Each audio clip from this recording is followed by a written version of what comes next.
Assalamualaikum warahmatullahi wabarakatuh. Halo everyone, perkenalkan nama saya Uzlifa Dahayani dengan NIM 25011510002. Saya kuliah di Universitas Negeri Makassar dengan Fakultas FMIPA jurusan Pendidikan IPA ICP. Baik, pada kesempatan video kali ini kita akan membahas materi genetika dengan mata kuliah biologi. Nah, apa sih itu genetika? Genetika adalah cabang ilmu biologi yang secara khusus mempelajari tentang pewarisan sifat atau hereditas dari induk kepada keturunannya.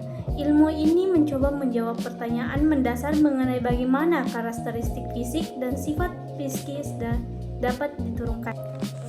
Tokoh sentral dalam sejarah genetika adalah Gregor Mendel, seorang biarawan Austria yang dikenal sebagai Bapak Genetika. Melalui eksperimennya yang cermat pada tanaman kacang Ercis atau Pisum sativum di pertengahan abad ke-19, Mendel berhasil merumuskan hukum-hukum dasar pewarisan sifat yang menjadi fondasi genetika modern. Nah, adapun struktur materi genetik yang ada pada di atas, yaitu gen, DNA, RNA, dan kromosom. Gen adalah unit terkecil materi genetik yang membawa informasi spesifik untuk mengkode sifat. Gen tersusun dari segmen DNA yang melilit protein histon. Nah, adapun DNA dan RNA, DNA berfungsi sebagai gudang informasi genetik utama, sedangkan RNA berperan penting dalam proses ekspresi gen, membawa instruksi dari DNA untuk sintesis protein. Adapun kromosom yaitu struktur padat di dalam inti sel yang terbentuk dari lilitan DNA dan protein. Kromosom berfungsi membawa gen-gen ini. Manusia memiliki 46 kromosom atau 23 pasangan. Nah, adapun mekanisme pewarisan sifat dan ekspresi gen. 1. Gen dominan dan resesif.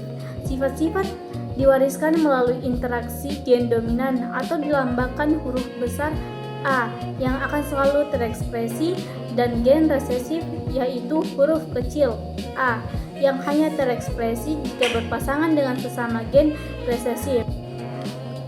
Nah, adapun ekspresi gen, proses ini melibatkan dua tahap utama, yaitu transkripsi di mana informasi dari DNA disalin menjadi molekul mRNA, dan translasi di mana mRNA diterjemahkan menjadi urutan asam amino untuk membentuk protein. Nah, adapun fungsi protein. Protein yang dihasilkan dari ekspresi gen memiliki beragam fungsi. Mereka dapat berupa enzim yang mengkatalisis reaksi kimia, hormon yang mengatur fungsi tubuh, atau komponen struktural yang membentuk karakter fisik kita. Nah, adapun genetika dan keanekaragaman manusia di Indonesia. Bangsa Indonesia adalah mozaik genetik yang luar biasa, hasil dari sejarah migrasi panjang. Penelitian mendalam oleh Profesor Herawati Sudoyo dan Lembaga Eijkman selama 2 dekade terakhir telah mengungkap kekayaan asal-usul genetik ini. 4 gelombang migrasi, yaitu studi genetik mengidentifikasi 4 gelombang migrasi utama yang membentuk lanskap genetik dan budaya kepulauan Indonesia, dimulai dari migrasi awal hingga masa kolonial.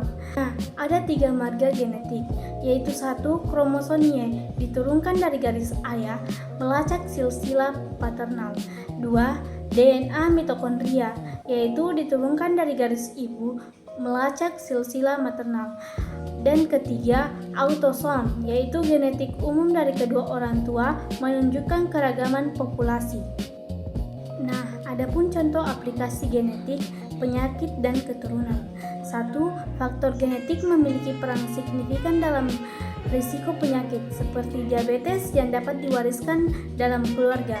Memahami pola pewarisan ini membantu dalam pencegahan dan deteksi dini. 2. Genetika menjadi kunci dan memahami kelainan genetik dan telah membuka jalan bagi pengembang terapi medis modern, termasuk terapi gen dan pengobatan presisi. Nah, 3. Teknologi transformasi gen menunjukkan pemindahan gen antar individu, dan memberikan harapan baru untuk pengobatan berbagai penyakit genetik dan peningkatan kualitas hidup. Nah, kita sudah ada di kesimpulan. Kesimpulan genetika membuka pintu pemahaman kehidupan. Genetika adalah bidang ilmu yang fundamental, menjadi kunci untuk memahami bagaimana sifat-sifat diwariskan dan bagaimana mereka berperan dalam menciptakan keanekaragaman luar biasa di antara semua makhluk hidup. Dari struktur mikrobis DNA hingga pola migrasi populasi manusia, genetika menyatukan benang-benang kehidupan. Pengetahuan tentang genetika sangat penting untuk kemajuan dalam ilmu kesehatan, biologi, dan pelestarian keanekaragaman hayati. Mari terus menggali dan memanfaatkan ilmu genetika untuk membangun masa depan yang lebih sehat, berkelanjutan, dan penuh inovasi. Setiap penemuan baru dan genetika membawa kita selangkah lebih dekat untuk memahami misteri kehidupan itu sendiri. Saya Uzziwa Dahyani, pamit undur diri.